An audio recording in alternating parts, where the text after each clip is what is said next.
12th अंग्रेजी का चौथा लेसन का नाम है आई हैव अ ड्रीम, मतलब मेरा एक स्वप्न है, मेरा एक सपना है, ठीक ना। By Martin Luther King junior, ठीक ना। आई हैव अ ड्रीम के लेखक कौन है? Martin Luther King junior. इन्हीं को, मार्टिन लूथर किंग जूनियर को गांधी ऑफ अमेरिका कहा जाता है, यानी अमेरिका का गांधी कहा जाता है। मार्टिन लूथर किंग जूनियर का जन्म कब हुआ था? तो 15 जनवरी 1929 ईस्वी को, और इनकी मृत्यु हुई थी 4 अप्रैल 1968 को। मृत्यु ने इनकी हत्या हुई थी, ठीक है। समरी में लिखे हैं इस पाठ का सारांश में, लेसन का सारांश में, कि I have a dream is a speech. I have a dream एक भाषण है, delivered by Martin Luther King junior, जो दिया गया है मार्टिन लूथर किंग जूनियर के द्वारा, in Lincoln Memorial in Washington DC in 1963।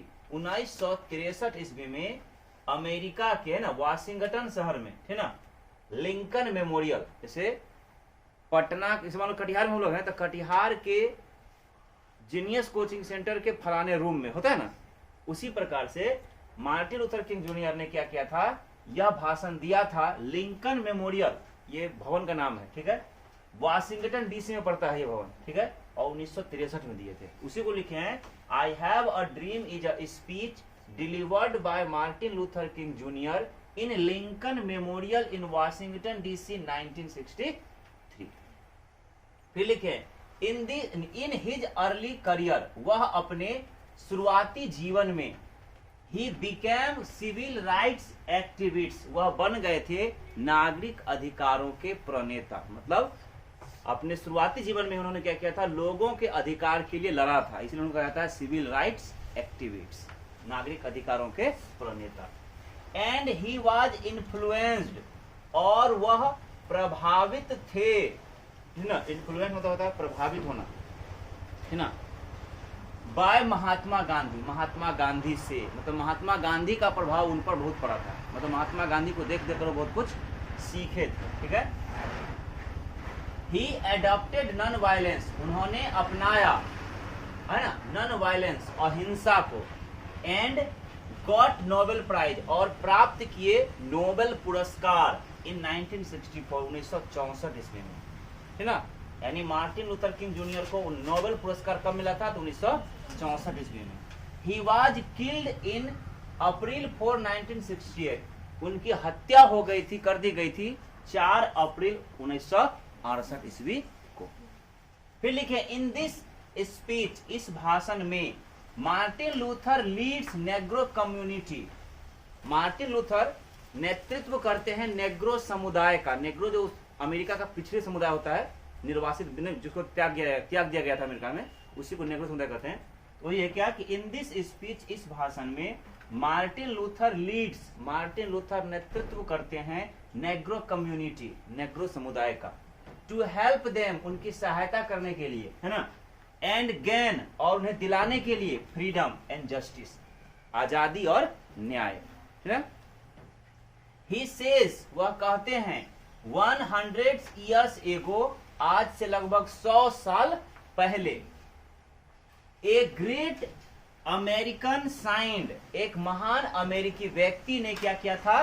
Sign किया था, हस्ताक्षर किया था, इमेंसिपेशन प्रोक्लामेशन, मतलब मुक्ति की घोषणा पर, किसके?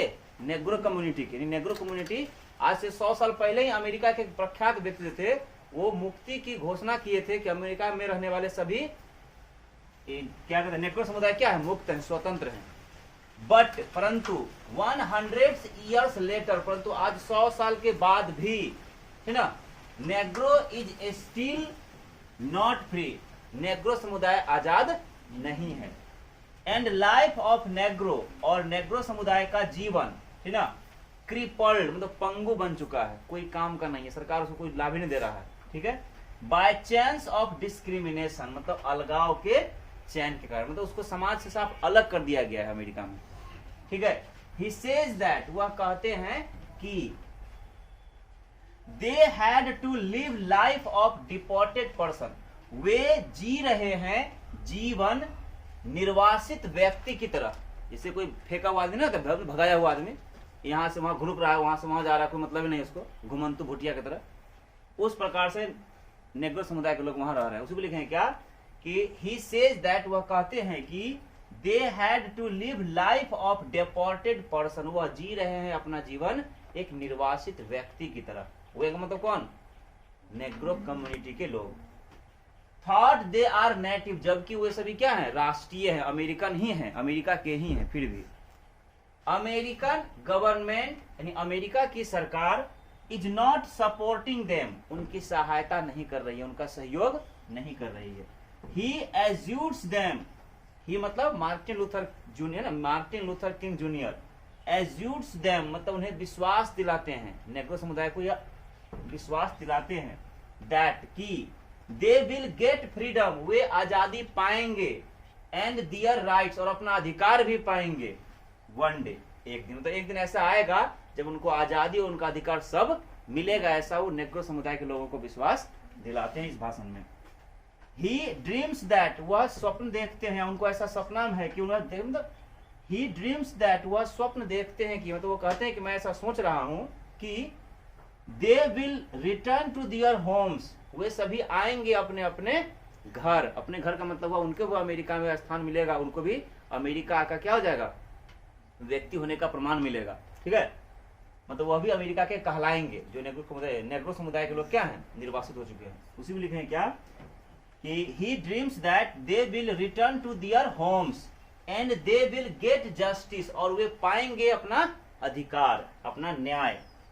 Martin Luther dreams that, Martin Luther यह स्वप्न देखते हैं कि वन डे मतलब आने वाला दिन, एक दिन ऐसा भी आएगा कि on the red hills of Georgia, Georgia की लाल पहाड़ियों पर, द सन्स ऑफ फॉर्मर स्लैव्स मतलब पुराने गुलामों, पुराने है ना, पुराने गुलामों के बेटे, मतलब जॉर्जिया की लाल पहाड़ियों पर पुराने गुलामों के बेटे, and the sons of former slaves owners मतलब पुराने गुलामों के मालिक के बेटे, will be able to sit down together, बैठे मिलेंगे एक साथ। मतलब ऐसा भी एक दिन आएगा जब पुराने गुलाम का बेटा और पुराना जो मालिक था उसका बेटा दोनों एक साथ बैठा हुआ नजर आएगा, मतलब वहां पे अमीरी गरीबी नहीं रहेगा।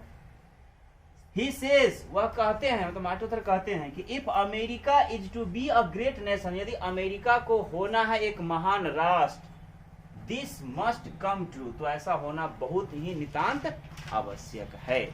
कोई दिक्कत हो जाएगा समझे? ठीक।